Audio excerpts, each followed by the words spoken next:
예.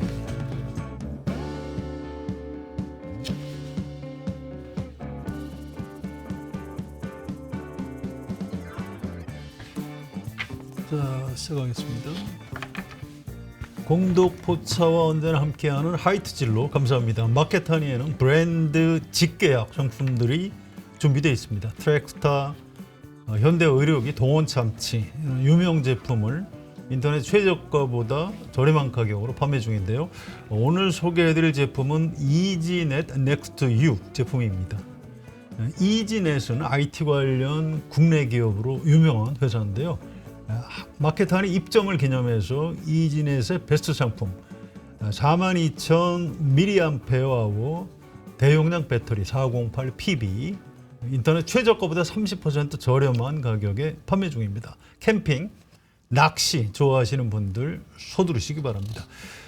지금 인터넷 최저가는 18만 6천 원 정도인데요. 하지만 마켓하니에서는 13만 9천 원 무료 배송해 드립니다. 동일 제조사, 동일 제품으로 1년간 무상 애프터 서비스 적용 그대로입니다. 주문 방법은 유튜브 화면 좌측 하단 클릭해서 바로 주문 가능하고요. 또 주소창에 마켓하니 입력 후에 검색해서 주문하셔도 됩니다. 010-2885-3244 전화 주문도 가능합니다. 이게 캠핑, 낚시 이런 거 하는 분들이 아주 꼭 필요한 제품이라고 그래요. 그 김쪽 최고위원은 캠핑, 낚시 저는 낚시는 안 하고요. 안 하시고요. 캠핑이야 뭐 다 다들 좋아하잖아요. 근데 이게 몰라 이렇게 전문적으로 하시는 게 아니면 그렇죠? 좀 쉽지는 않죠. 쉽지는 않죠. 젊은 분들이야 많이 하시지만 그렇죠. 네. 캠핑 다니실 연식 네, 그런 연식은 뭐 저희나 뭐 우리 저는 그 연식이 미치 않잖아요. 야외에서 자면 허리가 아파가지고 우리 하영 기자는 좀 하실 것 같은데 캠핑, 낚시. 캠핑이요. 캠핑이라기보다 이제 글램핑이라고 많이 하죠. 갖춰진 곳으로 가는. 아 그램핑. 예, 그 느낌만 얻고 또 이제 불멍 정도 하는 그렇게는 좋아하죠. 그 도시형이신 거예요? 그렇기도 하고요. 지금 이런 좋은 제품들이 있었으면 갔겠죠. 근데 이것저것 갖추기도 어렵고 비싸기도 해서 사실 엄두가 안 났습니다. 그래서 한 번 정도 갔다 오는 정도로 글램핑은 다녀왔습니다. 포천도 그렇고 뭐 저런 쪽도 아니, 그렇고. 평소에 보면 일만 해요. 일중독증 환자 약간 그래요? 문제가 있어요. 근데 오늘 이상한 티 입고 오셨는데 소개 좀 해주세요. 예, 제가 아침 9시 반부터 10시 반까지 한겨레 TV에서 채널 뷰리핑 진행하고 있습니다. 잘 되고 있습니다. 브리핑이 아니고 뷰리핑이네. 뷰리핑입니다. 예, 아. 예, 뷰리핑 진행하고 있습니다. 예, 그래서 저희가 이제 티셔츠를 맞춰가지고 동접자 3,000 이상이면 네. 말하자면 허세죠. 30분 모셔가지고 티셔츠 이벤트를 한번 했거든요. 말하는 순간 3,000분이 넘어서요. 예, 그렇군요. 어제 배송을 했습니다. 아, 예, 그렇구나. 예, 어제 배송했습니다. 혹시 한 두 개 정도 여분 있으면 우리 하나씩 주시면 그렇게 말씀하시잖아요. 제가 지금 여분이 있거든요. 드리면 안 입으시더라고요. 입겠습니다. 제가 그러면 제가 바로 감사합니다. 제가 입고 있는 거 하나 벗고요. 자고 있는 거 하나 제 가방에 있는 거 하나 해서 선물로 드리겠습니다. 브리핑 시작한 지 그렇게 오래되지는 않았죠. 그 전에 권태호 편집인이 예, 하다가 오래 진행하셨죠. 하다가 제가 4월부터 했는데요. 그러니까 권태호 전임자를 밀어내고 좀 들어가신 거죠. 뭐 저는 그렇게 생각하는데요. 아무도 그렇게 생각하지 않죠. 우리 논설 지금 권태호 편집인이 논설위원 실장, 예. 논설 이다가, 실장 예. 할 때 예. 뷰리핑을 예, 그렇죠. 진행하다가 예. 지금 이제 등기 이사가 됐어요. 도저히 업무가 바빠서 자기 못 하겠다고. 그렇죠. 그래서 물러나고 이제 그 자리를 하호영 기자가 밀고 들어간 거죠. 뭐 저는 그렇게 생각합니다. 근데 아무도 그렇게 생각하지 않습니다. 근데 한겨레에서도 이제 방송에 관심이 많아요. 그래서 공독포차는 좀 오래됐고 예. 아침에 이제 뷰리핑 있고 또 오후에 뉴스 다이브. 뉴스타임 예, 다이브 있죠. 무려 네. 3개. 근데 원래 그 한겨레에서도 지금 방송을 하고 싶다라는 꿈을 계속 갖고 있는 거 아니에요? 오래됐습니다. 그렇죠. 그래서 그냥 뉴스 채널로 좀 해보고 싶다 그러는 것 같은데. 희망은 하는데 희망은 쉽지가 않죠. 쉽지 않죠. 네, 네네네. 그렇습니다.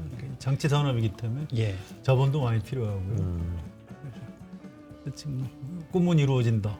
이 일념으로 지금 계속 사실은 이제 이 공덕포차 이것도 계속 하는 이유도 이제 그런 하고 싶은 꿈과 관련이 있는 거예요. 네, 그렇게 먼 꿈을 갖고 있는 경우도 있고요. 저 같은 경우는 이제 잘 아시잖아요. 배치 받았으니까 그냥 열심히 하는, 유튜브부터 그냥 열심히 하는, 동접자 올리고 한겨레 네, 열심히 미디어 하고 있습니다. 예. 방송 부문 네. 사장님 하실 때까지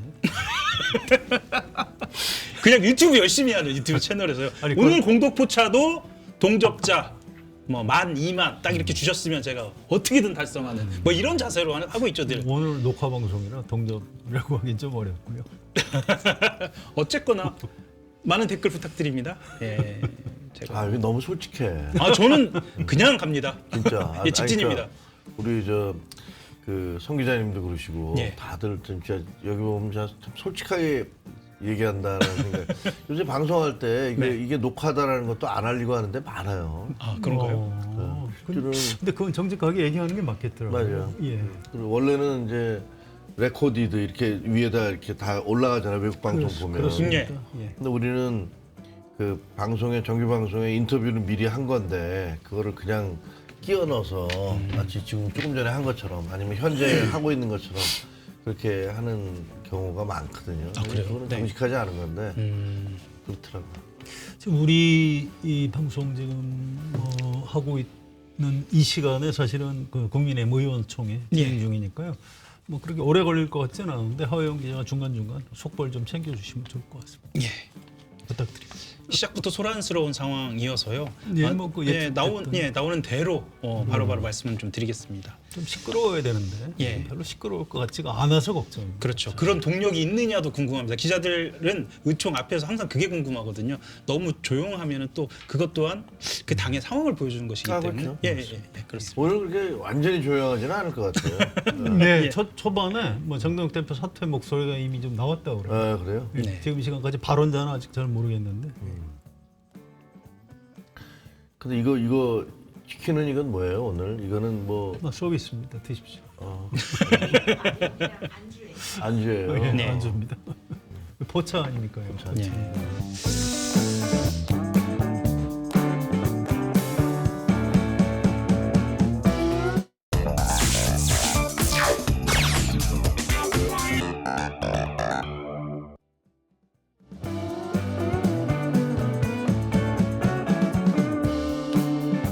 정책영화의 공덕포차 시작하겠습니다. 자, 정책영화의 공덕포차인데 정책영화가 없습니다.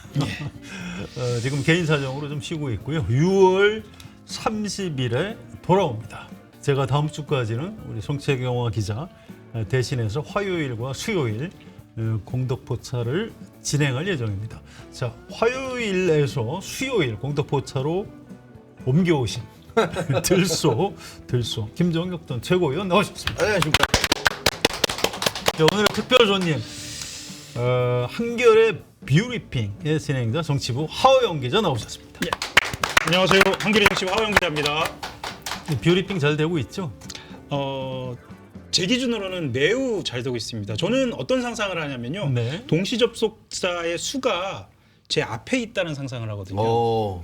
그러면 예를 들면 오늘은 뭐 몇백 분, 내일은 몇천 분 이러면 그거에 대해서 사실 갈급하고 막 부족하다 생각할 수도 있는데 그분들이 눈 초롱초롱하게 앞에 있다고 생각하면 네. 저는 한 분 한 분 소중하죠. 긴장해서 방금- 지금도 마찬가지입니다. 어. 한 분 한 분. 예. 뭐 저하고 약간 차원이 다르네요. 그러네.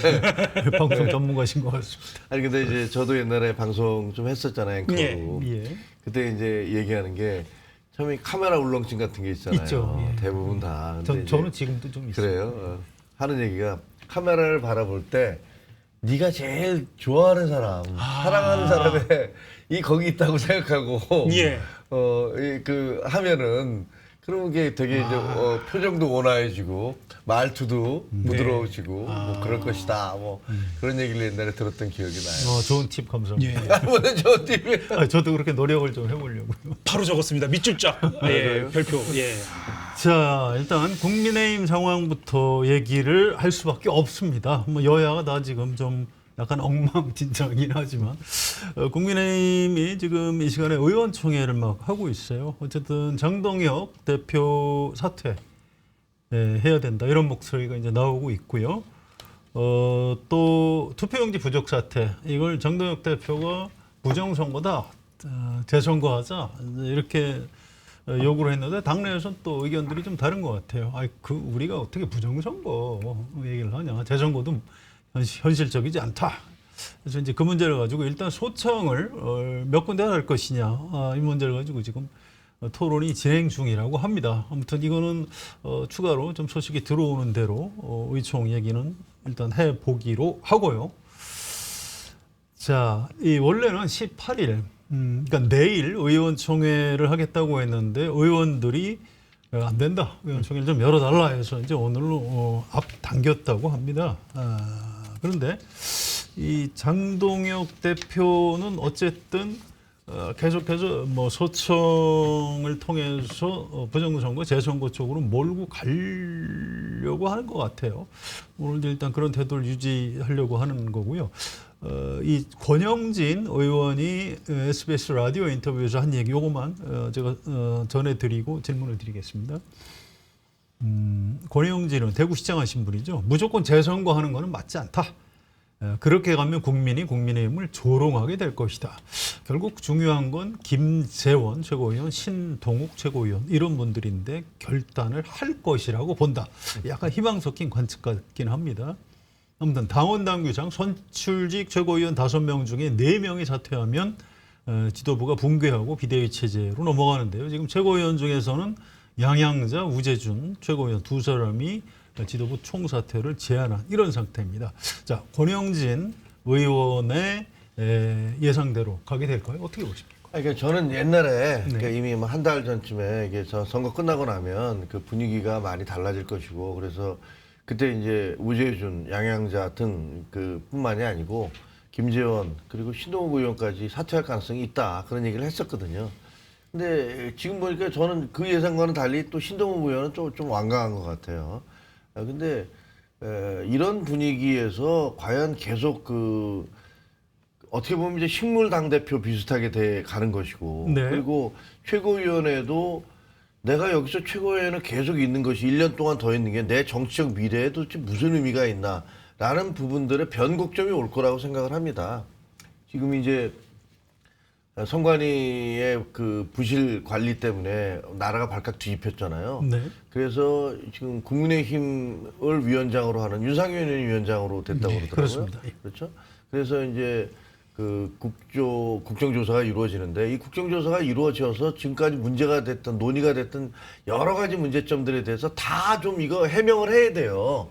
그 이전에는 선관위가 헌법기관이기 때문에 무슨 법적인 문제가 없는데 여기다 압수수색을 한다든가 감사원 감사도 안 받는 곳이니까 이걸 할 수가 없었는데 어차피 지금 문제가 드러났잖아요. 그래서 고소 고발 들어가고 뭐 수사가 들어가고 있으니 수사도 들어가고 있고 경찰에서 수사도 하고 있고 그다음에 이쪽에서는 국조특위도 하니까 그동안에 논란이 됐던 것들이 다 드러나잖아요.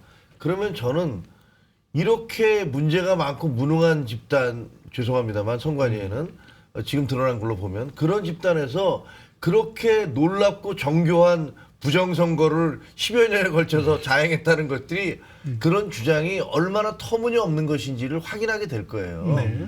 그게 확인이 되고 나면 저는 오히려 잘 됐다고 생각합니다. 그래서 이번 기회에 완전히 부정선거라는 그 주장들의 실체를 다 드러내야 된다. 그렇게 되면 그래서 어느 정도 마무리가 되면 장동혁 대표가 설 땅은 없습니다. 장동혁 대표는 지금 부정선거 주장하고 있잖아요. 황교안의 길을 가겠다는 거 아닙니까? 계엄령에 대해서 그걸 계몽령이라고 얘기하면서 무슨 신의 뜻이라고 얘기했던 사람이 이제는 또 부정선거를 얘기합니다. 그러면 이런 부분들에 대한 정치적인 책임을 져야 될 것이고 그 시기가 아마 뭐 한 45일인가 잡혀 있잖아요. 지금 그 국조가 이런 것들이 끝나고 한 2달, 3달 정도 지나고 나면 분명히 이 부분에 대한 책임을 묻는 그런 분위기가 만들어질 거고 언론도 가만히 있지 않을 거라고 생각을 해요. 그렇게 되면 아마 뭐 버티려고 하겠지만 거기에 있는 최고위원들도 여러 가지 생각이 복잡해지겠죠. 그런 때가 변곡점이 올 것이다라고 저는 생각해요. 시간 문제일 것이다. 시간 문제일 이렇게 거라고. 보시는군요. 하호영 기자는 아주 특유의 촉이 좀 있어요. 아 그래요? 현장 기자할 때도 어디서 취재하는지 모르겠는데 그 미래를 잘 내다봅니다. 돗자리? 돗자리 깔아있네. 그 촉이 좀 있습니다. 어떻게 보세요? 국민의힘 일단 끝나고 좀 장동혁, 봐요. 자, 장동혁 지도부의 운명. 예, 저는 기본적으로 현실적인 차원에서 국회의원들이 자영업자다 이런 생각은 하거든요. 예. 그러면 4년에 한 번씩 본인의 자리를 유지할 수 있을 것인가 없을 것인가를 판단을 하고 그러면 자기가 지금 이 체제에서 공천을 받을 것인가 아닐 것인가에 계산을 하겠죠. 네. 이것과 지금 장동혁 체제를 어떻게 할 것인가에 대해서 연동해서 생각하기 시작했다. 저는 이미 그렇게 생각합니다. 지금 김주혁 정치권위원께서 말씀하신 내용이 굉장히 합리적이죠. 합리적인데 사실 장동혁 대표의 세계관으로 한다면 본인한테 부정선거는 자기의 정체성을 규정할 만큼의 큰 이슈가 아니라고 보입니다. 이것이 아니라 다른 이슈로도 옮겨가고도 남직하다. 그렇다고 한다면 이 부정선거 이슈가 해소된다고 하더라도 말하자면 이재명 대통령하고의 대척점에 쓴다든지 여러 가지 이슈를 옮겨 타면서 버틸 수 있다고 생각해요. 그러면 목표는 본인이 버티는 거예요. 그렇죠. 좀비라는 표현도 쓰고 식물이라는 표현도 쓰잖아요. 그런 대표가 뭐가 중요하냐라고 보일 수도 있겠지만 지금은 장동혁 대표한테는 그게 중요해 보여요. 왜냐하면 이렇게 버티면 시간이 흘러서 본인이 공천권을 가질 수 있는 당대표 선거의 시기까지 갈 수 있겠다 판단을 하고 그게 내년 본인의 임기를 마치고든 아니면 비대위 체제로 전환을 하든 그 순간까지는 충분히 버틸 수 있겠다라고 판단할 것 같아요. 그리고 말씀하셨던 것처럼 김재원 신동욱 최고위원도 본인의 공천을 걸어야 하는 상황이잖아요. 네. 그런 상황에서 말하자면 장동혁 대표와 척을 지는 결정을 할 수 있을까? 두 분의 성정상 계산을 좀 하고 계실 것 같은데요. 그러니까 장동혁 대표는 본인이 이제 재선에 나가겠다. 예. 그 얘기잖아요. 네. 재선에 나가서 다시 당대표가 돼서 내년 8월에. 내가 그 총선에 대한 공천권도 다 가지고 예. 총선을 진두지휘하겠다. 뭐 이런 얘기잖아요. 네. 근데 그거를 받아들일 수 있는 국민의힘 의원들이 몇 명이나 될까 저는 그게 참 궁금해요. 네. 왜냐면 이번 선거에서 확인이 됐지만 장동혁의 얼굴로 장동혁 대표의 얼굴로 선거를 치면 그거는 그냥 망하는 거다. 진다. 확인이 됐죠. 확인이 된 거잖아요. 네. 장동혁 대표하고 각을 세우거나 장동혁 대표가 속된 말로 묻지 않으려고 장동혁 대표를 묻지 않으려고 했던 사람들이 승리했던 거 아닙니까? 그렇습니다. 그런 면에서 보면 자영업자인 우리 의원들은 야 내가 살아남기 위해서 이 사람하고 얼마나 오래 같이 있어야 돼. 근데 이 사람 때문에 우리 다 망하게 생겼어. 뭐 이런 생각이 들 거예요. 그러면 어떻게 보면 굉장히 심하게 공격을 하고 나설 수도 있어요. 당신 빨리 물러나라. 당신 때문에 우리 당 다 망한다. 뭐 이렇게 나올 수도 있고.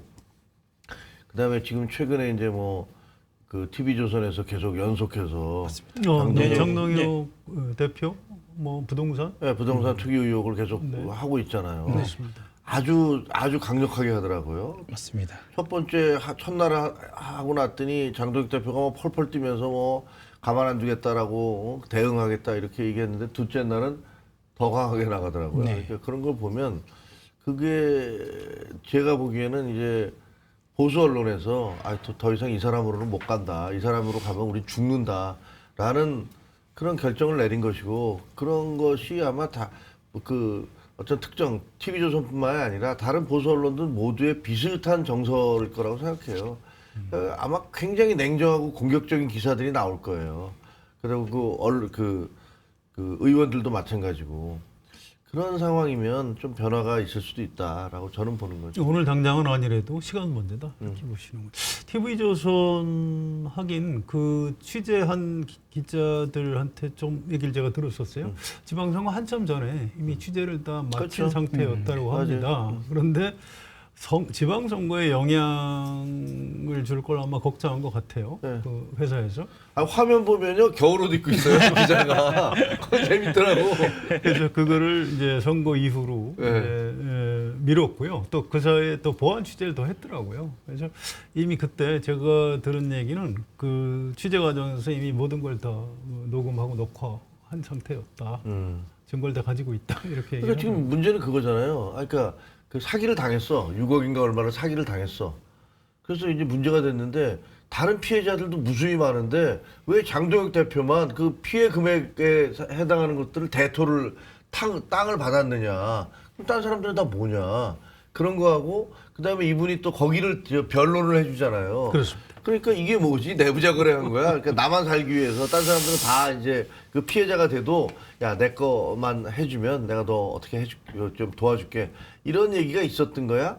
뭐 이게 핵심인 것 같아요. 그래서 거기에 대해서 뭐 그 녹음도 있고 녹취한 것도 있고 그런데 이게 어떻게 진전될지. 그래서 이제 만약에 고소고발이 들어가든가 피해자들이 거기에 대해서 이의를 제기할 경우에 과연 이거 어떻게 될 것인가. 이런 것도 뭐 남아 있는 과제죠. 이 장동혁 대표를 보면 이제 뭐 연명 이런 표현들을 쓰는데 양양자 최고위원은 생각이 좀 다른 것 같아요. 좀비라고 표현을 했더라고요. 저도 사실은 이제 기사에다가 좀비 대표가 될 수도 있다라고 걱정을 좀 해드렸는데 양양자 최고위원은 그냥 대놓고 좀비 지도부, 좀비 옛날에 강시구하고 같은 거죠. 그렇죠. 그러니까 사실은 이미 정치적으로 사망했는데 죽었는데 예. 그러니까 영혼은 없고 몸만 그냥 움직이고 있는 이걸 좀비라고 그러잖아요. 예. 지금 그런 상태인 것 같아요. 제가 근데 볼 때. 장동혁 대표의 거취는 저는 나름의 기준점을 갖고 있습니다. 그러니까 미국 방문에서 어떤 모습을 보였는지를 기준으로 해서 판단해야 한다. 저는 그렇게 생각을 하거든요. 기준이 보통의 정치 문법이라든가 여의도에서 바라보는 시각에서 저것은 기준 미달이라거나 정치인으로서의 뭐 함량을 평가하거나 그렇게 판단해서는 안 된다라는 게 제 기준이고요. 그렇게 본다면 사실 아까 말씀하신 TV조선의 보도는 전형적인 탐사 보도고 에스컬레이팅 해가면서 굉장히 압박을 해들어가는 거거든요. 이거에 크게 영향을 받지 않을 것이라고 저는 보여집니다. 그리고 한 가지만 더 말씀을 드리면 제가 말씀드린 아까 무슨 좀비라든가 뭐 식물이라든가 이렇게 평가를 받아도 본인이 버틸 수 있는 건 모두가 다 알고 계시겠지만 강성 지지층 그리고 현재 강건하게 동접자 수나 아니면 그 아주 인기를 누리고 있는 고성국 TV라든가 이런 유튜브 여론을 등에 여전히 얻고 있지 않을까라는 생각도 좀 듭니다. 그거는 좀 저는 약간 의견이 달라요. 예. 왜냐하면 지방선거 전에도 사퇴하라 이런 주장이 나왔을 때 그러면 그쪽에서도 뭘 거시라 우리 전당원 투표 한번 해볼까요? 이렇게 했었어요. 맞아요. 그런데 어제인가요? 문화일보 허민 기자 유튜브 거기에 출연을 해가지고 허민 기자가 그런 질문을 했어요. 또 한 번 얼마 어떠냐? 전당원 투표 해보면 어떠냐? 그랬더니 답이 아니 지금 뭐 부정선거, 투표용지 부정 이 사태가 워낙 위중하기 때문에 그런 거 하면은 지금 국면이 달라진다. 지금 할 생각이 없다. 그래서 제가 이제 다른 사람들한테 물어봤어요. 왜 피하냐? 그랬더니 자신이 없는 것 같다고 그래요. 지금은. 그러니까 당원들도 국민의힘 당원들도 생각이 없는 사람들이 아니지 않습니까? 물론이죠. 장동혁 대표를 가지고 계속 간다는 게 무리라고 생각하는 사람들이 많이 늘어나고 있다고 해요. 그래서 지금 전당원 투표를 한다 그러면 장동혁 대표가 안 될 수도 있다 이런 얘기를 하더라고요. 그래서 좀 그 부분도 지켜봐야 아니 근데 이번에 저 지방선거 과정에서 유권자들을 많이 만나잖아요. 그리고 우리 찍어달라고 계속 요구하는데 예. 실질적으로 장동혁 때문에 못 찍겠다라는 사람들이 많았었어요. 그렇죠. 예. 실제 현장에서도 그랬습니다. 예. 현장에서 보면 딱 그러잖아요. 예. 우리 당 지지자들이 나 몇십 년 동안 지지했는데 니들 뭐냐. 그리고 나 뭐 막 욕하면서 하시잖아요. 뭐 그 XX 보기 싫어서 못 찍겠다.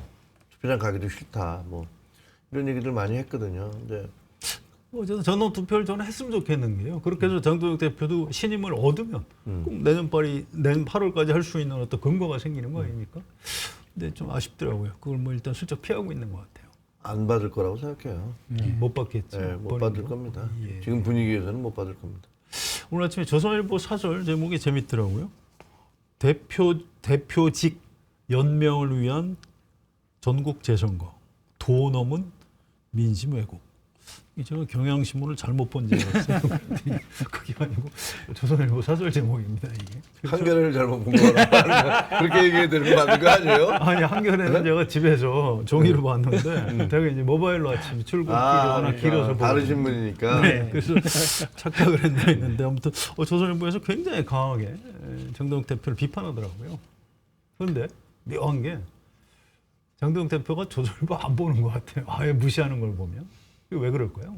아니 근데 지금 이제 극우 사이트들 같은 데 들어가잖아요. 그러면 이제 이른바 조동 조동. 예, 중앙일보에 대해서는 아예 얘기 안 하고 그렇습니다. 조동을 그냥 거의 얘네들이 보수의 적이다. 얘네들이 엔추파도스다. 그 뭐 국적 없는 얘기를 그렇게 계속 엔추파도스 하는지 얘네들이 그러니까 이른바 스파이다, 밀정이다. 네. 뭐 이런 얘기들을 계속해요. 그래서 얘네 믿지 마라. 이 사람들이 믿는 건 이제 전환길이나 고성국이나 뭐 이런 거겠죠. 근데 그게 무슨 얼마나 보편성이 있냐? 뭐 저는 없다고 보는데 그런 분위기가 지금 팽배해 있어요. 알겠습니다. 자, 이 와중에 이제 오세훈 시장 거치 관심인데요. 오늘 결심 공판했고 특검에서 징역 1년 6개월 구형을 했다고 나옵니다. 이분이 뭐 물론 이제 명태균 관련해서 형의 내용은 다 부인했고요. 또 1년 6개월이라는 것도 특검의 구형일 뿐이에요. 그래서 이제 선고가 어떻게 나올지 좀 두고 봐야 됩니다. 어쨌든 형량이 정치자금법 위반이라서 100만 원 이상 형이 선고가 되면 시장직을 잃을 수도 있어요. 그래서 이건 사법적인 영역이니까 그렇죠. 예, 제가 언급하지 않겠습니다. 그런데 오세훈 시장한테 기자들이 정치 현안 관련해서 이제 질문을 했는데 장동혁 지도부는 이미 수명을 다했다. 리더십이 결정적인 타격을 받았다. 재선거 주장은 본인의 정치적 입지를 강화하기 위한 정략적 구호에 불과하다. 아니, 오세훈 시장이 말을 원래 이렇게 세게 했던가 싶기도 해요. 전혀 아니죠. 예, 어쨌든 오세훈 시장하고 이제 장동혁 대표하고 아주 그 정면 대결을 하고 있는 것 같은데 어느 쪽이 우위에 설 거라고 보세요? 오세훈 씨하고 장동혁 대표하고요. 네.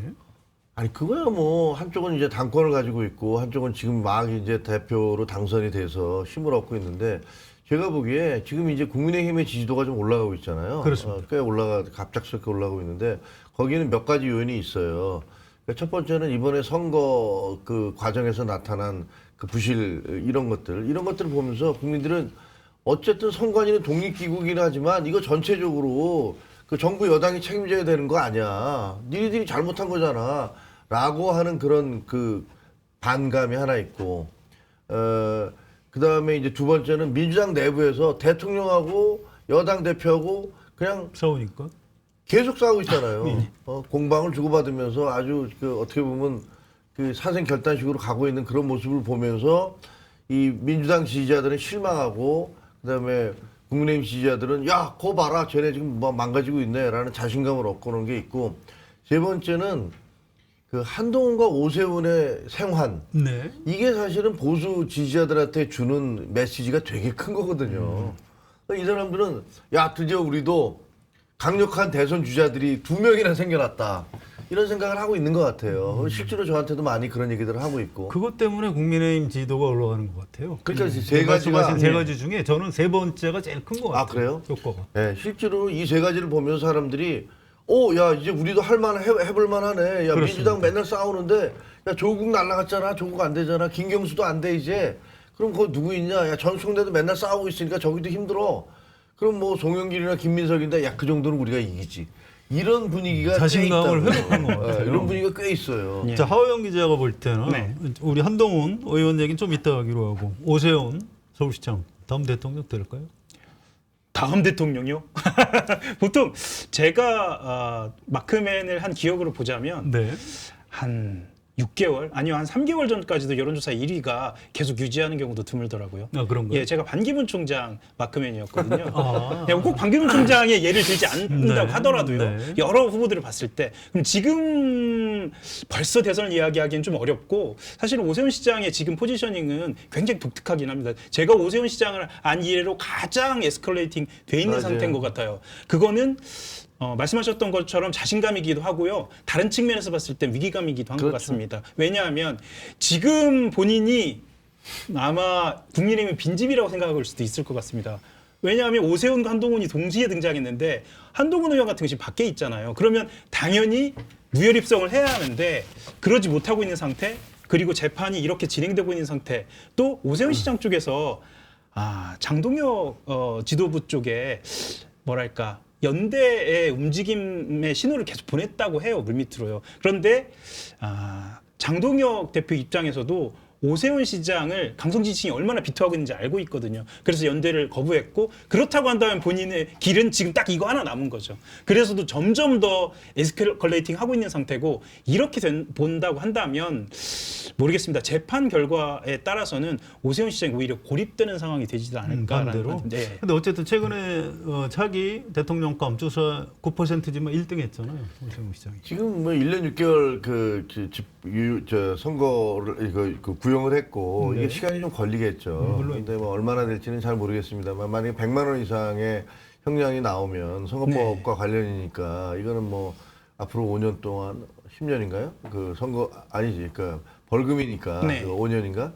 이거는 나올 수가 없잖아요. 네. 그러니까 치명타를 입게 되는 건 맞는데 제가 보기에는 그 시간 좀 질질 끌겠죠. 시간이 꽤 걸릴 겁니다. 시간이 꽤 걸릴 거라고 생각이 예. 되어지고, 지금 아까 이제 그 우리 앵커가 물어보신 거는 지금 현재 그 오세훈 시장과 장동혁 대표에 대한 그렇습니다. 이야기잖아요. 네. 근데 그런 면에서는 저는 어쨌든 그 선거에서 살아온 두 사람이기 때문에 두 사람은 그 보수의 입장에서는 굉장히 파이가 커진 측면이 있어요. 그렇죠. 그래서 이 파이가 커진 파이가 나중에 하나로 합쳐지면 선거에서 굉장히 대선에서 유리한, 2030년 대선에서 유리한 그게 있는데, 오세훈 시장은 뭐 그 한계가 지금 현재 서울시장을 해야 되니까 그렇습니다. 정치적 발언을 네, 계속 할 수가 없어요. 네, 서울시정이 우선이죠. 한동훈 의원 같은 경우는 무소속이긴 하지만 자유롭게 얘기하면서 뭐 상임위에 가서 할 수도 있고 대정부 질문도 할 수 있고 싸울 수도 있고 이런 게 있으니까 뭐 이런 측면에서 약간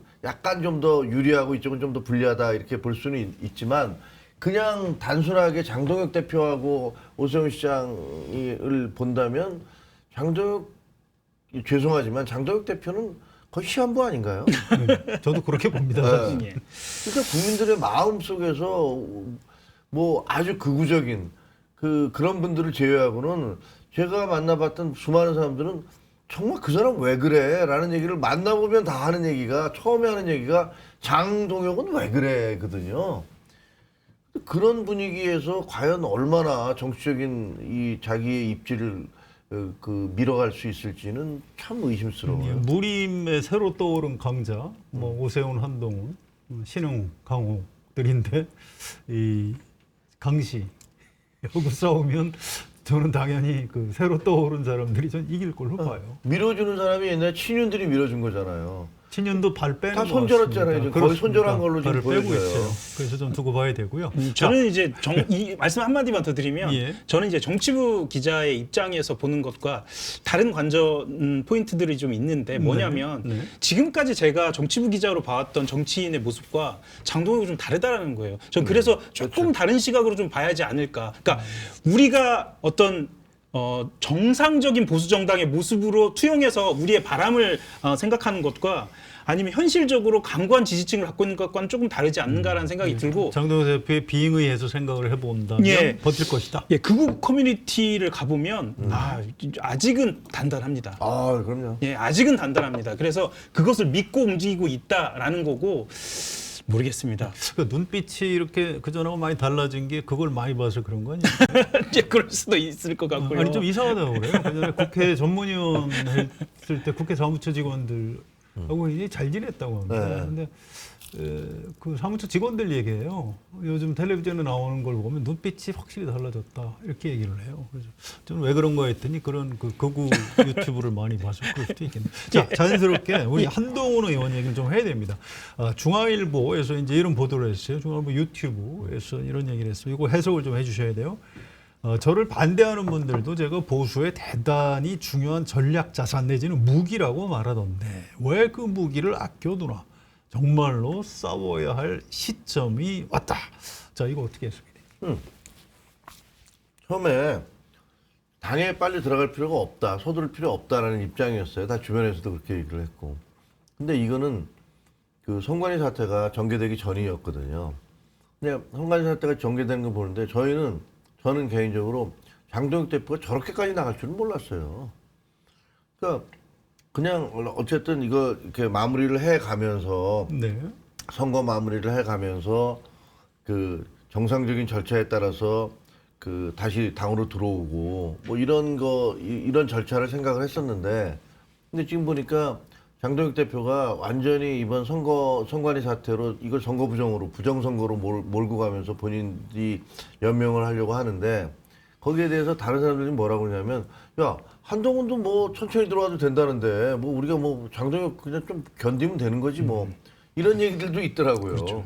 그러니까 그건 아니다 지금. 지금 민주당이 저렇게 막 내부적인 분열에 의해서 갈등하고 있고 그러면 우리가 여기서 좀 적극적인 모습으로 나가고 그래야 되는데 장동혁 대표가 지금 그거는 생각이 없고 그냥 부정선거에 여기에 말하고 있죠. 네. 선관위 문제만 지금 올인하고 있잖아요. 그렇습니다. 원래대로 하자면 선관위 문제 이거는 여야가 합심을 해서 어쨌든 문제가 돼 있는 것들을 확인을 하자라고 하고 민주당 내의 문제점들 공격 포인트가 많잖아요 지금. 근데 지금 장동혁 대표는 그쪽은 신경을 안 써. 그리고 그냥 여기 내가 살기 위한 이 부정선거 주장만 계속 하고 있는 거잖아요. 그런 걸 보면서 안 되겠다. 안 되겠다. 이대로 가면 큰일 나겠다. 생각이 좀 바뀌신 거예요. 네, 그런 것 같아요. 그렇기 때문에 아니 그러면 자기가 이렇게 주장을 해줘야지 당 안에서도 맞다 빨리 복당시키자라는 얘기를 할 수 있고 그런 목소리가 커질수록 장동혁 대표의 입지는 좁아들 것이기 때문에 그런 전략적 판단하고 있는 게 아닌가 싶어요.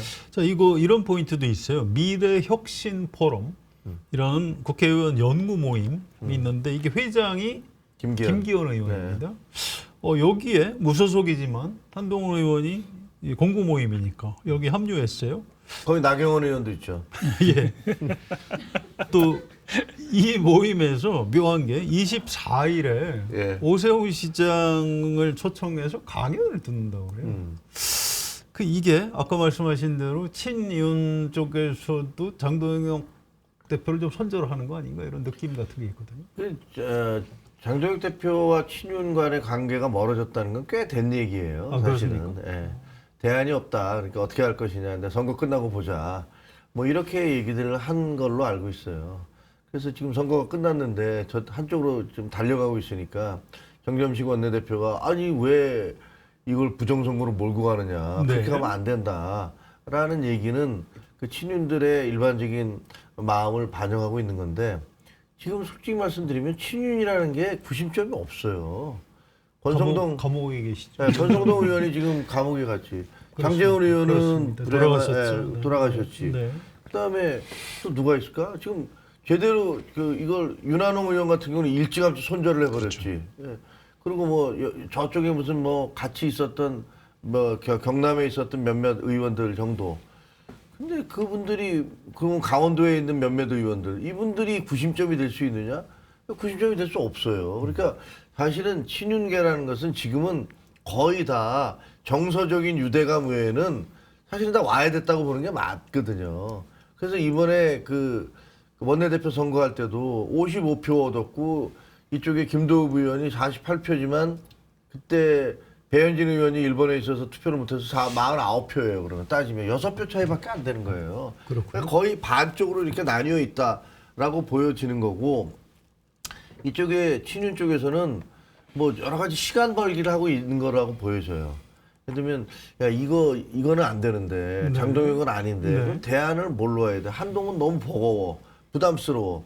그리고 한동훈으로부터 우리를 그냥 다 날리지 않는다는 보장이 있어야지 우리가 뭐 손을 잡든지 뭐 받아들이든지 그럴 거 아니야. 라는 그런 생각을 할 거라고요.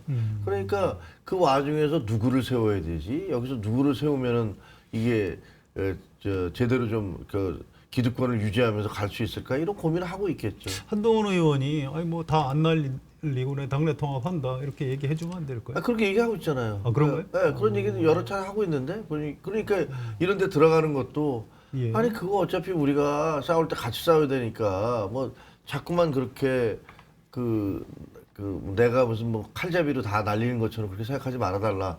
그런 제스처 아니겠습니까? 아, 그렇군요. 자, 근데 하호영 기자가 볼 때 네. 이런 상황인데도 불구하고 장동혁 대표가 버틸 수 있을까요? 장동혁 대표는 버티죠. 저는 계속 거듭 말씀드리지만 장동혁 대표는 지금 버티는 것 말고는 맞아요. 길이 없다. 그리고 지금 상황으로 보자면 본인은 후반전 한 40분 정도 돼 있고 침대 축구를 하면 이긴다라고 생각하고 있는 것 같아요. 이게 모든 모욕이 관중석에서 와도 시간이 흐르면 이긴다라고 생각하는 것 같고 정상적으로 우리가 판단했을 때 어떤 수치를 보면 자 지금 상황 아까 김최곤 전 최고님 말씀처럼 정상적으로 생각하면은 국민의힘을 지지하는 보수 여론은 이미 돌아왔다고 할 수 있죠. 그런데 100% 선거를 붙었을 때 당대표 선거를 붙었을 때 100% 이기느냐 누군가가 뭐 쉽게 말씀드려서 한동훈 의원이 들어온다고 해요. 그럼 100% 이기느냐 100%는 또 아니라는 거죠. 거기서 계산을 할 것 같아요. 다만 두 단계가 있잖아요. 뭐냐 아까 말씀하셨던 것처럼 친윤 의원들이 재서 나를 아까 말씀하셨던 것처럼 날리지 않고 나를 밀어내지 않고 나의 자리를 보존해 줄 수 있을 것인가에 대한 약속 그다음에 당대표가 되느냐 이 두 단계인데 그 중간에 나의 자리를 보장하느냐는 별로 이제 불안해할 것 같지는 않아요. 왜냐하면 이미 정영근 전 의원을 후원회장으로 삼는 모습을 보면서 나의 자리도 있겠구나라고 생각하는 것 같아요. 여지가 굉장히 한동훈 의원의 이 품고 있는 이 바운더리가 넓어졌다고 생각하는 것 같고, 그럴 수도 있겠네요. 예, 그 다음 절차인 것 같아요. 그러니까 강성 지지층에 대한 끊임없는 표 계산이나 아니면 이 여론 추이를 더 보지 않을까라는 생각도 좀 듭니다. 그런 예. 측면도 있겠네요. 네. 제가 어제 그 수도권에 몇 안 되는 국민의힘 의원한테 들은 얘기인데 그 지금 재선인가 그런 국회의원인데요. 자기는 그 전에 낙선도 여러 번 했기 때문에 정치 꽤 오래 했는데 장동혁 대표 같은 캐릭터 처음 본대요. 이 보수 정당에서 선거에서 지면 바로 사퇴하는 게 그 일종의 원칙. 근데 이렇게 버티는 걸 보고 너무 사실은 깜짝 놀랐다. 물론 예상된 장면이긴 하지만 실제로 이럴 줄은 몰랐다라고 뭐 고개를 절레절레 흔들더라고요. 그래서 좀 두고 봐야 될 것 같습니다. 자, 민주당 만만치 않은 또 민주당 얘기를 좀 넘어가게 됩니다. 난이도가 더 올라가죠. 네, 자 정청래 대표도 어떻게 보면 또 장동혁 대표하고 비슷한 것 같기도 하고 다른 것 같기도 하고 그래요. 참 묘합니다. 근데 어쨌든 최고위원회의 어제 하면서 우리 민주당은 친명밖에 없다. 다 친명이다. 이렇게 얘기했고요. 무슨 뭐 친청, 친석 여기서 친석은 김민석이겠죠. 뭐 어쩌고 뭐 저도 알 수 없는 악의적인 갈라치기에 골몰하고 있다 하면서 언론을 좀 이렇게 약간 비판하는 얘기를 했는데 이게 맞는 얘기입니까? 친명 친청 없어요? 하호영 기자 어떻게 보세요? 솔직하게. 예. 친명 친청을 나눈다라고 하면 네. 이건 분명한 것 같습니다. 그러니까 뭐 문재인 당대표 시절로 조금 거슬러 올라가면 우리가 친문이라고 구분을 할 때 그 의원들 하나하나를 이름을 세가면서 분류를 할 수 있었어요. 근데 지금 친명 친청을 160개의 이름으로 나눠서 다 구분을 한다? 사실 교집합도 많을 뿐만 아니라 모호해서 쓰지 못하는 분들도 많죠. 그런데 그럼 100% 구분을 못하느냐? 구분은 가능하죠. 예, 구분은 가능한 게 현실이고 다만 전 그런 생각은 하고 있습니다. 이게 과대 대표 되고 있고 또 과대 대표 되면서 갈등은 오히려 더 커지고 있고 그런 측면을 좀 더 들여다봐야 하는 거 아닌가 그러니까 생각합니다. 친명, 친청 이른바 명청대전의 실체가 있다고 보세요? 없다고 보세요? 명청대전요. 명청대전의 실체가 있는지 모르겠습니다. 갈등의 실체는 있는 것 같아요. 갈등은 있는 거죠? 예, 분명히 있죠. 이재명 대통령하고 정청래 대표하고 갈등이 있는 거죠. 예. 그렇습니다. 네, 갈등이 있고 조금 더 말씀을 드리자면 이것을 누가 책임져야 하는 것인가, 그러니까 공공의 차원에서 누가 책임져야 하는 것인가라고 본다면 보통 집권 1년 차의 여당의 태도로 봤을 때는 여당의 역할은 입법으로 국정 동력을 받쳐주는 게 원래 여당이라고 정치부 기자들은 배우고 있거든요. 그렇게 본다면 당대표가 양보하는 쪽으로 가는 게 또 맞다. 그러니까 지금 이 갈등은 그렇게 해소되는 게 맞다라고 배웠는데 이것도 좀 모르겠습니다. 유노몰인가요? 그렇죠? 예. 그 어떻게 할까요? 정청래 대표가 내일 아마 이재명 대통령 귀국하는데 일단 그 청와대에서 오라고 했다고 그래요. 예. 그래서 뭐 거기 나와서 이제 근데 아까 하호영 기자는 아니, 막수 안 하고 외면할지도 모른다. 에이. 그럴 리는 없는 거. 네. 아, 이 카메라 돌기 전에 한 얘기를 막 해도 되나요, 이거? 괜찮습니다. 네? 어떻게 전망하세요? 지금 아니 벌어지고 그러니까 있는. 저 이거 뭐 돗자리 제가 펴야겠네. 제가 지난번부터 그냥 무조건 나갈 거다. 네. 무조건 예, 나가고 예, 예. 일단 봉합하는 모양새를 보일 것이다. 그래야지 왜냐하면 안 나가면 둘 다에게 타격이 이상하게 너무 되지. 크잖아요. 그렇습니다. 예. 부담도 너무 커지고 그렇습니다. 웃기네 이렇게 되니까 그런 모습은 안 보일 거고 오히려 오버하는 모습을 보일 수도 있죠. 과도하게 포옹을 한다든가. 과도하게 친한 모습을 보일 수 있는데 네. 예, 그러기에는 감정상으로 서로들 너무 지금 돌아올 수 있는 강을 건너 간 것 같은 느낌이 들어요. 근데 이거는 솔직히 말씀드리면 친명과 친청의 갈등은 친청이라고 하지만 이른바 문조털레유라고 얘기하는 이른바 80년대 그 운동권 뭐랄까 하나의 세력이죠. 그분들과 이재명 대통령과의 갈등은 옛날부터 있었던 거예요.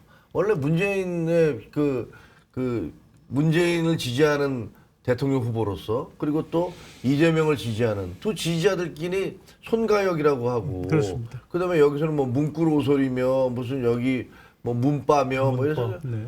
세게 붙었었잖아요. 그 갈등이 그냥 잠재돼 있었다가 그다음에 지금 이제 또 이게 드러나고 있는 거잖아요. 이제는 앞뒤가 바뀌었어요. 과거에는 문 쪽이 이른바 탑덕이었다면 이제는 언더독이었던 이재명 쪽이 주류 탑덕이 비주류가 된 바뀐 거예요. 거죠. 주류 비주류가 바뀐 거예요. 예. 그러니까 갈등이 생기는 건 너무나 당연하고 처음부터 대통령이 반명입니까? 라고 물어본 거. 그걸 가지고서 뭐 민주당 패널들은 아이 그거는 농담한 거고 우리 다 친명이지 뭐 이렇게 얘기했지만 그건 아니잖아요. 아니라는 게 드러났잖아요. 그 이후에 지금 싸움이 심지어는 뭐 권력은 유한합니다라는 얘기는 까불지 말라는 얘기예요, 솔직히. 그런 얘기잖아요. 그러니까 대통령 입장에서는 그 그릇과 창 얘기하면서 니는 그릇이 왜 이 정도밖에 안 돼? 우리가 품어야 되는데 라는 식으로 공격을 하고 있는 거고 그다음에 지금은 뭐라 그럴까? 뭐 갑작스럽게 뭐 대통령은 무슨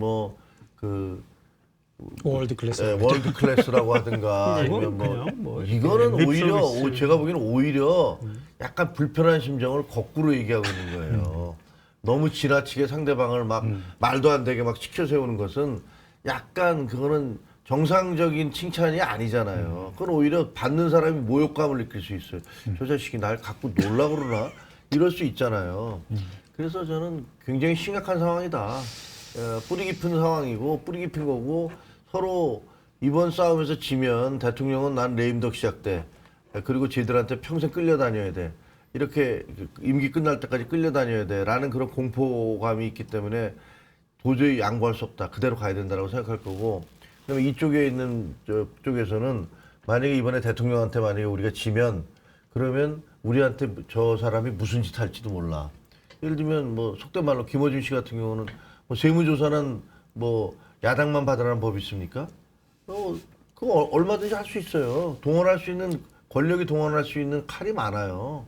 그러니까 야 그런 꼴 당할 수도 있으니까 안 되겠다라고 생각하는 거고. 그래서 이게 굉장히 심각하게 붙을 것 같아요. 근데 심각한 건 맞아요. 지금 언론에서 다루고 있는 것보다는 훨씬 심각하다 이런 얘기들을 많이 합니다. 맞아요. 근데 이 부분은 하호영 기자한테 좀 물어볼게요. 이게 사실 민주당 의원들은 정확히 얘기하면 친명이 아니고 반정청래인 것 같아요. 작년에 박찬대 의원하고 전당대회 할 때도 의원들의 압도적 다수가 박찬대 의원 쪽이었고요. 정청래 대표는 그때 권리당원들의 또 압도적인 지지를 받았고 거기서 이겼거든요. 근데 지금도 정청래 대표가 믿는 거는 권리당원들이에요. 의원들은 지금도 압도적으로 정청래는 이제 곤란하다. 무슨 연임을 하냐. 이재명도 아닌데 막 이렇게 얘기를 할 정도예요. 의원들하고 권리당원들하고 그 의견이 다른 거 이게 앞으로 어떻게 조정이 될까요? 조정이 된다기보다 자연스럽게 당원들 여론이 변화하는 쪽으로 가지 않을까 조심스럽게 전망을 합니다. 왜냐하면 저는 정청래 대표가 지난번에 선거가 끝나자마자 첫 일정으로 전북을 간 것. 그리고 그 이후에 이원택 지사로 당선된 당선인이 본인이 갑작스럽게 그 송영길 대표의 를 문제 삼은 것이 의미가 있다라는 생각이 들거든요.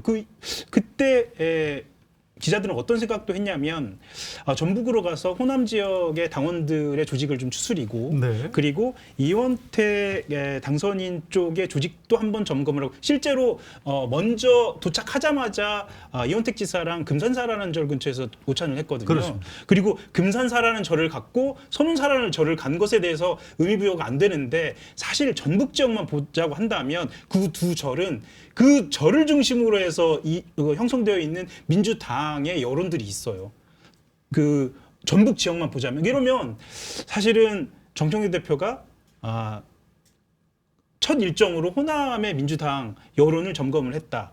그런데 또 어떤 여론도 있냐면 그 민주당 내부에서는 호남 지역 제가 이야기를 좀 들어보니까 그 이후로 며칠 동안의 지금 이 상황, 주고받는 상황, 그리고 여론조사가 나왔잖아요. 근데 여론조사 급락하는 상황에서 민주당원들 스스로 이 상황을 계속 가져가면 더 어렵지 않느냐. 왜냐하면 잘 아시겠지만 호남 여론은 항상 정권 재창출을 바라는 민주당 여론이 매우 강하잖아요. 네. 이렇게 되면 어렵지 않겠느냐는 여론이 있기 때문에 지금 정청래 대표가 압도적으로 당원의 지지를 받기는 좀 어렵겠다라는 변화가 있을 것이다. 변화가 있을 것이다라고 좀 보여집니다. 정청래 대표가 연임하면 정권 재창출이 안 된다고 보는 건가요?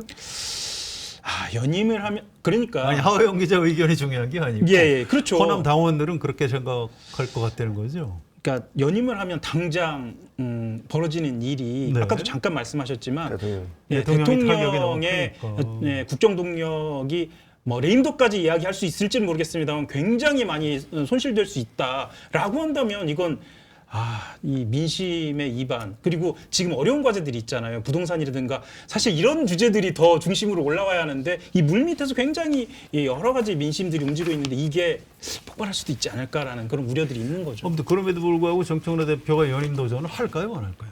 연임 도전을 하겠죠. 할 걸로 보세요? 예, 저는 이제 여기서부터 제 개인 의견하고 실제 취재한 거하고는 좀 다른데 네. 취재한 것으로는 거의 100% 하는 것으로 한다. 예, 주변인들이 연임 그렇게 도전한다. 예, 그리고 주변의 최측근들이 얘기할 때 한 번도 그것에 대해서 부정하는 이야기가 나오지 않았고 근데 다만 저 개인 의견은 네. 방금 말씀드린 이야기예요. 그러니까 이겨도 국정 동력을 상실하는 상황. 만약에 지면 개인으로서는 그 다음에 공천권도 위협받는 상황인데 정청래 안할 수도 대표가 있다? 예, 제 개인적으로는 안 할 수도 있지 않을까라는 생각은 좀 합니다. 자, 김정혁 예. 북집기 도사님 어떻게 예상?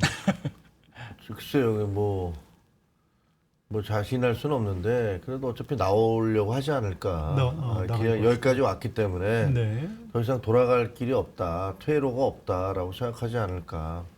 그리고 정치판이라는 게 아시다시피 이게 물러서고 가만히 있으면 봐주는 게 아니라 그냥 밟아버리잖아요. 그러니까 이게 정청래 대표가 자기 혼자가 싸우는 게 아니라고 생각을 할 거예요. 이거는 이른바 이제 뭐 김어준, 조국, 뭐 유시민 뭐 이런 쪽에 그 문재인 뭐 이런 쪽의 어떤 대의 명분을 내가 갖고 가는 것이다라고 생각하는 것이기 때문에 혼자의 몸으로 싸우는 게 아니면 물러날 수 없죠. 그럼 물러나 버리면 너무 웃겨버리잖아요. 이거는 물러나면 어떻게 되나요? 옛날에 윤석열 전 대통령이 어떤 일 했냐면 그 김기현 대표가 4% 정도 지지 나왔는데 네. 그 나경원 대표가 그때 뭐 앞서고 있는데 이거 무슨 뭐 갑자기 연판장 돌리고 사람들이 그러면서 쫓아냈어요. 주저앉았죠. 예. 뭐 출마하게 하고 그래서 김기현 대표를 당대표로 시켰단 말이에요. 네. 그리고 그러니까 김기현 대표는 그러니까 어떻게 하냐면 대통령 눈치만 볼 수밖에 없어요. 근데 그것이 결과적으로는 그 집권당의 몰락을 가져온 하나의 계기가 됐죠. 그 다음에 강서구청장 선거에서 17%포인트의 대패를 하게 되는 거고. 그러면서 이제 물러나고 본인은. 그러니까 그 부분인데요. 좀 굉장히 중요한 부분을 말씀해 주셨어요. 왜냐하면 일종의 그 기시감이 좀 있어서. 기시감이 있어. 이렇게 해서 아까 하호영 기자 의원대로 정청래 대표가 연임 포기하고 김민석 총리가 대표가 된다. 그러면 어떻게 될까? 좀 금방 말씀하신 김기현 대표의 길을 가지 않을까요? 그렇죠. 그러면 굉장히 뭐가 되냐면 당의 동력, 이렇게 에너지가 팍 꺼져버려요.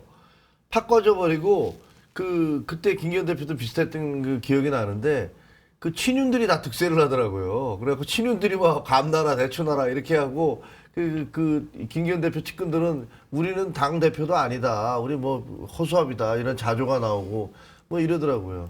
근데 만약에 이번에 그냥 그런 경선이나 충돌 없이 된다면 그래서 김민석 후보가 된 다음에 김민석 총리가 된다면 그러면 그러면 민주당에 꼭 좋은 것이냐. 별로 바람직한 모습이 아니에요. 그리고 민주당의 어떤 앞으로의 동력이나 이런 것들에 얼마나 영향을 미칠 것이냐. 저는 그렇게 긍정적인 영향을 미칠 것 같지는 않아요.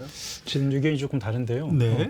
당시 상황과 지금 다른 것은 물론 추세적으로 빠지고는 있습니다만 여전히 이재명 대통령에 대한 지지율, 그러니까 국민들에 대한 지지가 견고해 보인다. 그리고 지금 상황이 당장 지금 미국 이스라엘 이란 전쟁이 타결이 됐고 네. 당면한 과제들이 지금 눈앞에 있거든요. 부동산 문제부터 시작해서 물가 문제까지 이런 것들을 적재적소의 방법론을 제시하면서 해결을 하는 모습을 보이면 사실 관리형으로 갔을 때 동력을 얻을 수도 있다라고 볼 수도 있을 것 같아요. 그렇군요. 상황은 조금 다르고 다만 말씀하셨던 것처럼 당내에서 그런 동력을 어떻게 확보할 것인가, 그리고 말씀하셨던 것처럼 친명들이 정말 득세를 할 것인가, 이런 부분은 좀 미래형이기 때문에 물음표로 좀 저는 남아 있지 않을까 생각이 좀 듭니다. 대통령한테 제일 좋은 방법은 나가서 이기는 거예요, 그냥. 그러니까 정청래 대표도 나오고 그다음에 뭐 김민석이 됐든 송영길이 됐든 예. 모르겠지만 예. 나와서 이기면 돼요. 이겨서 공정한 경쟁을 통해서 이겼으니까 그럼 승복을 요구할 수도 있는 거잖아요. 만약에 이런 식의 과정을 통해서 정청래 대표가 못 출마하잖아요. 그 불만은 안에서 골마 터지거든요. 얼마나 기분 나쁘겠어요. 그러면서 아마 그분들이 입이 가만히 있는 분들이 아니란 말이에요. 스피커 엄청나게 얘기하시는 분들이에요. 유시민 씨 가만히 있겠습니까? 어디선가 보니까 이렇게 하면 위험합니다. 권력이 위험합니다. 뭐 이런 식으로까지 얘기를 하는 것 같던데 그거가 오히려 더 큰 논란을 불러일으킬 것 같아요. 그래서 제가 무슨 코치할 이유도 없고 아니, 코치는 아니고. 그리고 뭐 그럴 자격도 없고 예상하시는 거예요. 저는 오히려 이제 많이 싸우세요라는 입장이지만 그게 그런 식으로 이렇게 나가버리세요. 나 쫓아내버리고 일방적으로 불공정 게임을 한다?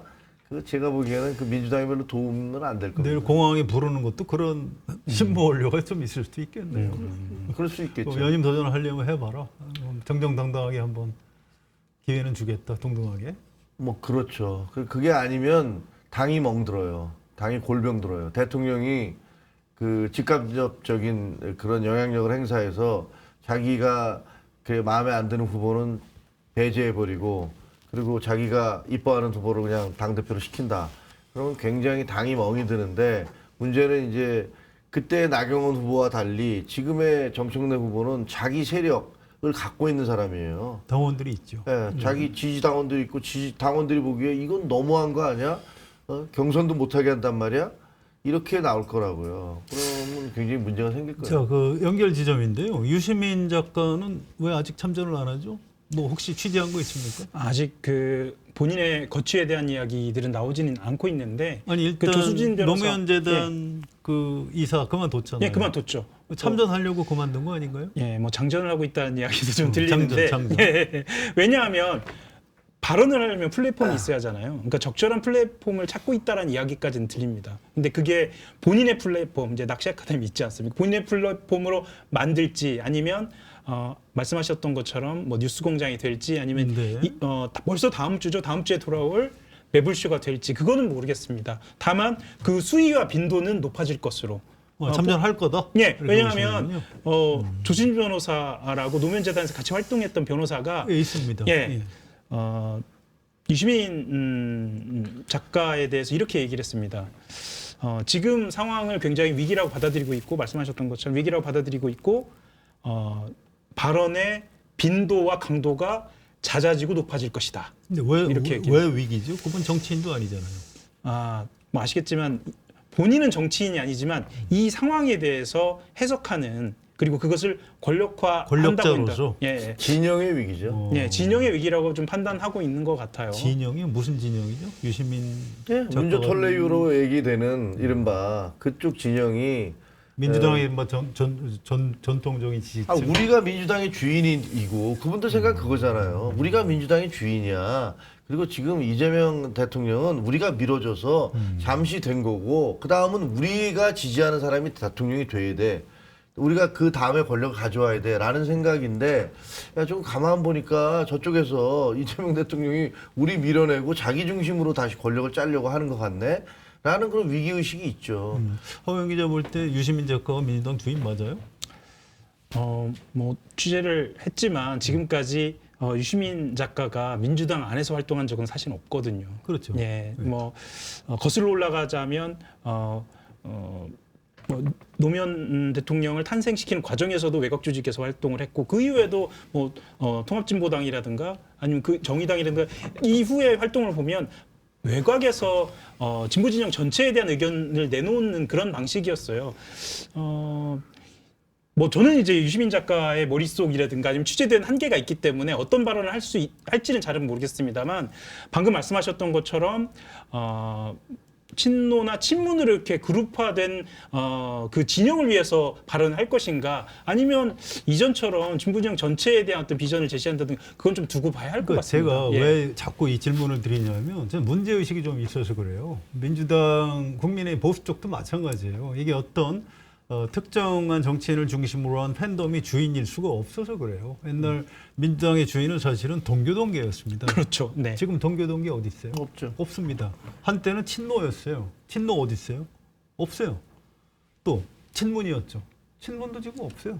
문조 털레 위에 문이 이제 문재인 전 대통령인데 지금 양산 사시잖아요. 근데 굉장히 기분 나빠하신대요. 이른바 뉴 이재명 쪽에서 왜 나를 끼워서 저 덜레 왜 나를 무슨 수괴처럼 공격하냐? 나 계속 그런 식으로 나를 모욕을 주면 나도 가만히 있지 않겠다. 물론 이제 문재인 대통령이 한 말은 아니지만 그쪽 분위기가 심상치 않다고 합니다. 그래서 이게 마찬가지예요. 그러니까 이재명 대통령을 내가 친명이라고 호소하는 호소인들이 민주당의 지금 주인인가요? 그렇다고 보기 어렵죠. 그것도 아닙니다. 예. 사실은 과객이에요. 이재명 대통령 임기 끝나면은 두고 보세요. 친명? 당신 친명이지. 그럼 아니라고 할 겁니다. 두고 보세요. 그런데 하물며 이미 지나간 친문의 일원인 유시민 작가가 여기 주인 의식을 가지고 한데 제가 이제 그게 동의가 안 돼서 자꾸 지금 질문을 드리는 겁니다. 제가 너무 좀 진지하게 뭐 여러 가지 해석이 있죠. 왜 지금 등장하느냐 여러 가지 해석이 있고 사실은 김종욱 최고위원 말씀하신 것처럼 그 진영을 위한 논리를 전개할 것이다라고 보는 쪽이 다수인 것 같아요. 근데 저는 여기서부터는 제 개인적인 바람인데 거꾸로 읽는 세계사부터 읽어온 저의 20대부터 돌아보자면 이제는 조금 더 크게 갔으면 좋겠다는 바람이 좀 있는 겁니다. 예. 잘못된 겁니다. 제가 보수 정당도 예. 마찬가지인데 예. 한때는 뭐 친이명박 거기가 뭐 줄이었잖아요. 지금 친이가 어디 있어요? 없죠. 친박도 없는데. 그러니까 윤석열 전 대통령의 착각이 이걸 친윤으로 해서 뭐 이 엄청난 이 전통 몇십 년 된 정당을 자기가 장악할 수 있다고 착각한 거에서 문제가 생긴 거 아닙니까? 조금 다른 것 같아요. 그러니까 예를 들면 저도 이렇게 지켜보면 과거에 민주당은 김대중 당이었잖아요. 그렇죠. 호남당이고 김대중 당이었어요. 이게 꽤 오랜 시간이 지속됐던 거예요. 네. 그러다가 이게 노무현의 등장 이후 이게 바뀌었어요. 틀이. 노무현 때 뭐 여러 가지 열린우리당도 만들고 뭐 서로 그게 사실은 권력 투쟁이었던 거예요. 그렇습니다. 과거의 권력과 새로운 권력이 새롭게 등장한 권력이 싸움을 시작해서 결국은 뭐 민주당도 그때 만들고 서로 탈핵하고 뭐 이런 권력 다툼을 거치면서 그 이후에 노무현과 그다음에 그 문재인과 뭐 이런 과정이 운동권 정당이자 전국 정당으로 만들어진 거예요. 호남 정당 아니에요, 이제는 더 이상. 그렇습니다. 이래서 파워 시프트가 이제 파워의 이전이 이루어진 거고 지금 이제 요게 한 20년 갔고 그다음에 이제 세 번째로 이재명이라는 대통령을 통해서 여기에 이제 현실주의적이고 실용주의적인 그러나 권력을 꼭 갖고 싶어하는 이런 사람들이 이 이전의 권력들, 그러니까 어떻게 보면 이념적인 세계관을 가지고 있는 사람들을 밀어내고 그다음에 우리가 21세기형 권력을 우리가 좀 가져보겠다라는 주장을 하고 있는 거고 이 두 개의 권력이 지금 충돌하고 있는 것 같아요. 과거에 그렇죠. 그렇습니다. 그 DJ하고 노무현 이루로 내려왔듯이. 권력 투쟁이 뭐 정당 안에서 늘상 있는 그렇죠. 거니까. 이거는 좀 재밌는데 국민의힘은요. 문제는 그런 게 없었어요. 그러니까 없다는 얘기가 뭐냐면 근본적인 변화가 없어요. 그러니까 지금도 여전히 영남당이잖아요. 그렇죠. 그러니까 여기는 호남 DJ 당에서부터 전국당으로 넘어오면서 운동권 정당 됐다가 무슨 이념 정당 됐다가 뭐 이렇게 왔다 갔다 하는데 여기는 일단 뭐 틀이 한번 만들어진 다음에 영남당으로 계속 이어져 오고 있는 거예요. 그냥 변화가 없네요, 그렇죠. 기득권 이렇게 되고 있으니까 확실히 차이가 있네요. 이게 상당히 문제가 있는 거고 이 윤석열 대통령은 여기서 무슨 자기가 집권을 한 다음에 이거를 어떻게 보면 이 사람들과 완전히 결합을 한 거잖아요. 결합을 해서 자기 권력을 가지려고 했던 거고 여기에 지금 맞서 싸우는 게 오세훈이나 한동훈은 이거 좀 결이 다른 사람들이에요. 이거 보수의 어떤 메인스트림이라고 그러나 보수의 어떤 그 정서가 좀 바뀌어야 된다고 요구하는 사람들이에요. 이 사람들 그 이전에 그 가치관으로는 안 되겠다라고 얘기하는 사람들이어서 지금 이제 처음으로 싸움이 벌어지고 있는 거예요, 여기서는. 아직은 좀 힘이 붙이는 거 같아요. 힘이 많이 붙이죠, 지금 현재로서는. 아무튼 그렇게 해서 보수도 좀 재건을 해야 돼요. 언제처럼 저렇게 영남 자민련으로. 그래서 보수 재건을 얘기하고 있는 거잖아요. 거기서 보수 재건을 얘기하는 것은 이 기득권 보수로는 더 이상 안 된다. 그리고 영남 보수로는 그냥 안 된다. 그러니까 수도권 다 포기해버리고 자기들끼리 뭐 영남 자민련 소리를 들어가면서 점점 쪼그라들고 있는데 이거 어떡할 거냐. 이 얘기잖아요. 그렇습니다. 자, 어쨌든 민주당에서 이재명 대통령 지지율도 떨어지고 예. 정당 지지도가 이제 뒤집힌 여론조사도 많이 나오고 이게 왜 이렇게 계속 나빠지는 거죠? 앞으로도 계속 나빠질까요? 어떻게 보세요? 그래서 공항 마중 행사 직후에 어떤 모습이 될 것이냐가 중요한 것 같아요. 네, 어떻게 보세요? 아까 예. 말씀하셨던 것처럼 예. 뭐 두 후보들이 격돌을 해서 8월에 결판이 나야 한다라고 말씀하셨지만 지금의 상황이 지금처럼 청와대나 당 지도부가 다른 의견을 계속 주고받는 것처럼 가는 갈등 상황이 국민들한테는 어떻게 비춰지냐는 거죠. 벌써 한 주 걸러 추세적으로 계속 급락하고 낮아지는 추세거든요. 뚝뚝 떨어지고 뭐 있습니다. 급락이라는 표현도 맞는 것 같습니다. 맞습니다. 16%씩. 예, 그렇다고 한다면 8월까지 지금 이 상황을 계속 볼 수 있을까? 그래서 저는 최근에 중요한 기사 중에 하나가 청와대발 기사예요. 그러니까 정무적 기능이 있느냐, 정무적 기능이 작동하고 있느냐라는 기사를 저는 굉장히 관심 있게 지켜봤는데 정무적으로 좀 움직여야겠죠. 청와대에서 이게 당무 개입이 아니라 당청 관계를 어떻게 정립할 것인가가 굉장히 긴급하게 엮어낸 숙제라고 좀 보여집니다. 근데 예. 그건 뭐 참모들의 문제는 아니고요. 참모들 문제 아니죠. 이재명 네. 대통령의 문제죠. 이게 사실은 좀 정청래 대표한테도 약간 퇴로를 좀 열어주고 예. 좀 조정을 했어야 되는데 그렇게 안 하고 처음부터 정청래 대표를 막 공격해버림으로써 오히려 정청래 대표가 어디 물러날 뒤가 없어져 버리는. 그래서 지금 요새 정청래 대표 얼굴 보면 텔레비전에 얼굴이 좀 까매졌잖아요. 본인도 속이 좀 새까맣게 타는 것 같아요. 근데 이거를 국민의힘도 마찬가지긴 한데 민주당에도 지금 이걸 조정해 줄 만한 원로가 없습니다. 그래서 상황이 이해찬 전 총리가 살아 그렇습니다. 있었으면 조금 아마 했을 텐데. 뭔가 좀 조정을 했겠지만 나머지 분들은 왜냐하면 이게 연배도 더 너무 높아지셔서 예, 발언권이 더 이상의 없어요. 발언권이 없어요. 맞습니다. 예, 그러니까 거기도 없는 거지. 아마 이거는 이제 정청래 대표의 개인적으로 좀 아는 측면을 말씀을 드리자면 예. 정청래 대표의 위기감은 본인이 의원을 생활을 하다가 마포구에서 의원으로 의원이 아닌 야인 생활을 계속했잖아요. 그게 한 4년 정도 됐었는데 이 시기를 생각하면 지금 상황은 우리가 상상하는 것보다 훨씬 더 큰 위기감으로 다가왔다라고 저는 생각은 좀 합니다. 아까 말씀하셨던 뭐 것처럼. 연임을 또 구태여 그렇게 고집하는 것도 좀 이상하긴 해요. 네. 그래서 하호영 기자의 그 개인적 의견도 꽤 일리가 있다고 생각을 합니다. 그런데 사실은 지금부터 한 일주일 동안은 정청래 대표가 어떤 선택을 하는지 굉장히 중요한 뉴스가 될 것 같습니다. 이게 지금처럼 뭐 이렇게 패가 갈려서 싸우는 거를 국민은 굉장히 싫어하고요. 제가 알기로는 광주일보에서 굉장히 그 큰 뉴스로 최고위원회 하면서 와서 싸웠거든요. 그래서 여기 광주에 와가지고 당신들끼리 그렇게 편갈라서 싸움이나 하고 있느냐고 굉장히 강하게 비판했더라고요. 그래서 그냥 뭐 친명이고 친청이고 관계없이 민주당 아 싫어 이런 식으로 해서 지지도가 뚝 떨어졌다 이런 분석이 있습니다. 예. 좀 지켜보기로 하고요. 자, 제가 상품 소개를 좀 더 드리고 마무리하도록 하겠습니다.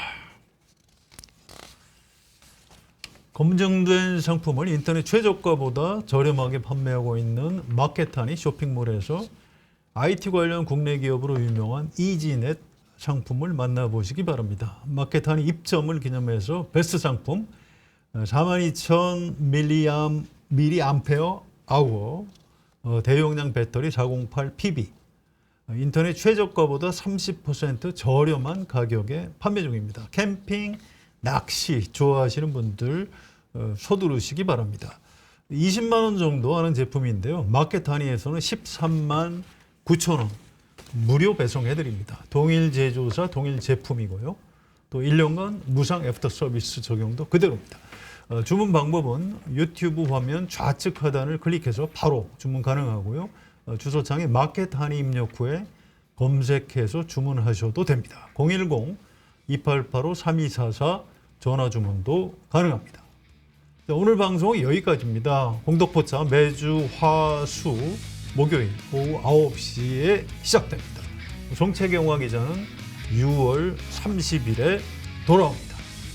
잊지 말고 공덕포차 계속 시청해 주시면 감사하겠습니다.